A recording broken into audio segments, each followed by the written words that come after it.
Hello and welcome to Thursday with Rose. Today we're going to be cooking, actually we're not cooking, we're doing no-bake cookies for the holidays. And we're going to be making two different kinds today. This video, however, will be the regular no-bake cookies you're used to with the chocolate and peanut butter. These last for 1 week in the refrigerator, 1 month in the freezer if you want to make them ahead. Add these to your cookie recipes for the holidays, and it's something quick and easy, and they taste really good too. What we're going to do first is the ingredient list. We have skim milk, we have light butter, you can use what you would like. We have baking cocoa powder, we have salt, peanut butter, vanilla extract. I'm using monk fruit baking sweetener. We have quick oats here. I have my parchment paper on my pan that I'll press them on when they're done. And I have a pot to cover and heat to get the sugar all melted and mixed thoroughly. If you don't have it melted well, these just won't turn out. So it's really important. The heating part is the most important part of this whole process. So let's get busy with measuring and getting our cookies started. Okay, so we're going to get started with our no-bake cookies. I have 1.5 cups of quick oats, and I combine that with 1/4 teaspoon of salt, and I mix that up. I'm going to turn my stovetop on to medium-high.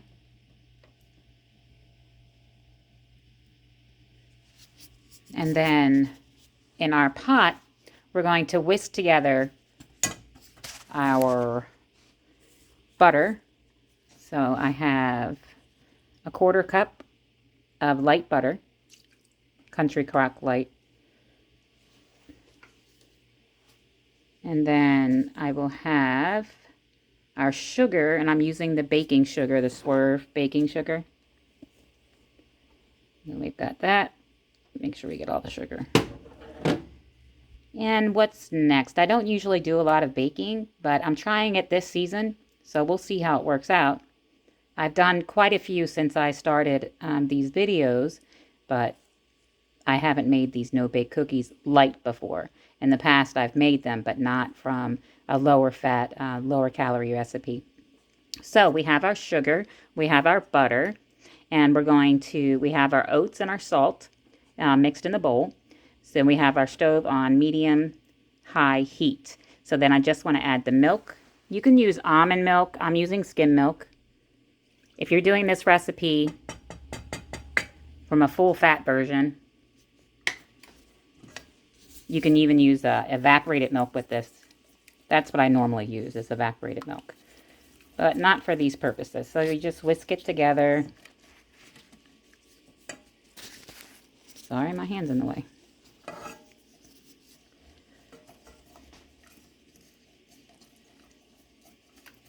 Until the sugar is really absorbed. I'm using baking sugar, so that melts a little faster, which is a good thing. Make sure you get all the sugar from the sides too, so it doesn't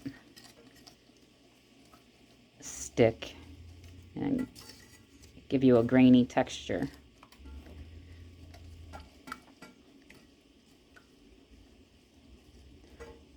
So we're going to add our cocoa powder. I need 2 tablespoons of cocoa powder. So we're going to put in 2 tablespoons of cocoa powder, because that's how they get the chocolate flavor. Whisk that up.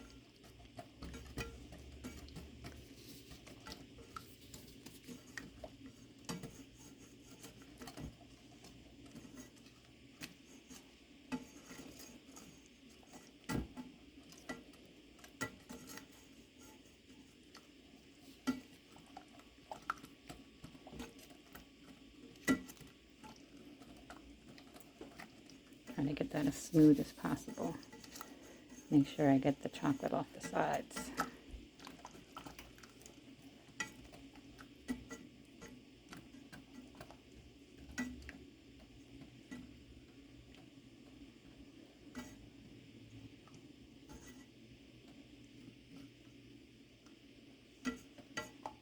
So I'm going to get a spoon so I can scrape the sides of this pan. I'm going to keep going with this on medium-high heat until it comes to a boil. Once this comes to a boil, you let it boil for 1 minute. No more, no less, or your cookies won't set up properly. So I've got this pretty thin. Yep.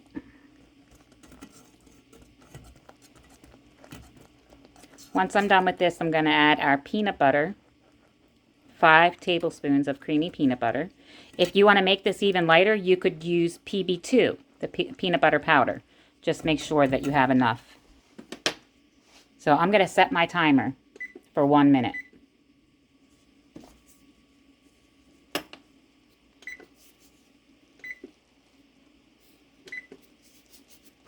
Okay. Just a minute. And make sure I keep stirring.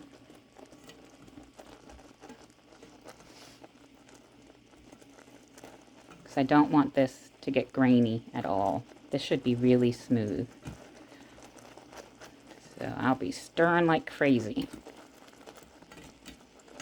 It looks a lot like the original recipe with evaporated milk, real sugar.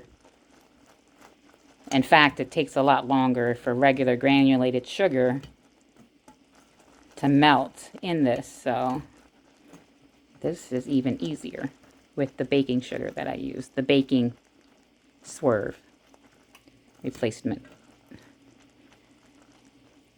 I didn't use light peanut butter, but I'm using Skippy creamy peanut butter, and that's a personal favorite. 1 second, and we're done. Remove it from the heat. Turn the heat off. Now we're going to add the peanut butter and the vanilla. I've got 5 tablespoons of peanut butter.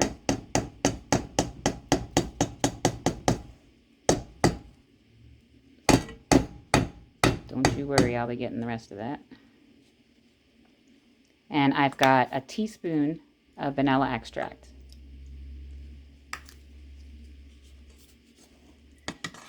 And we'll just combine this next.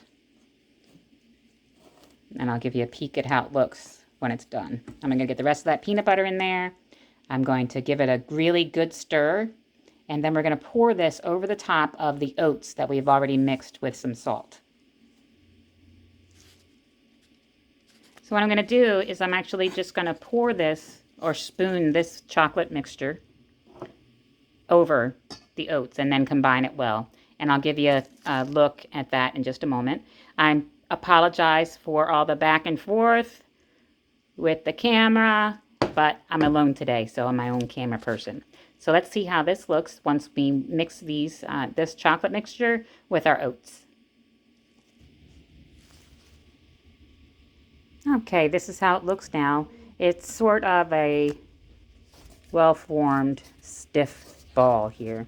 And what I'm going to do is I'm going to use my little favorite scoop. It's a 2 tablespoon scoop to put these on my cookie sheet.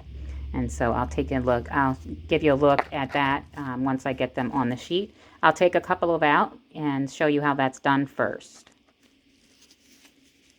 Okay, I have my 2 tablespoons. And I'm just going to put these by 2 tablespoon measures onto my parchment paper. And this will make around 12 cookies. It might make a few more or a few less. This is a half a recipe that I made here because if there are there will be a lot of cookies in my belly. So I'm making a half a recipe of these so I don't get into them and eat them all. So at least if I get into them, it won't be too bad. And this is a light recipe, so it works, especially with all the high sugar that you have to run into and that you're tempted with over the holidays. These will give you a little something without breaking the bank. So I have them shaped into little balls here. And what I'll do is with each one, just give it a little smoosh. See? Not completely, just a little smoosh. These will actually sit for 20 or 30 minutes to set. So they'll set by this evening for sure. And again, I can refrigerate them for 7 full days or freeze them for 1 month. I'd probably be safer by putting them in the freezer, but I think I'll just deliver to some of my friends instead. You can have cookies, not just on Christmas, right?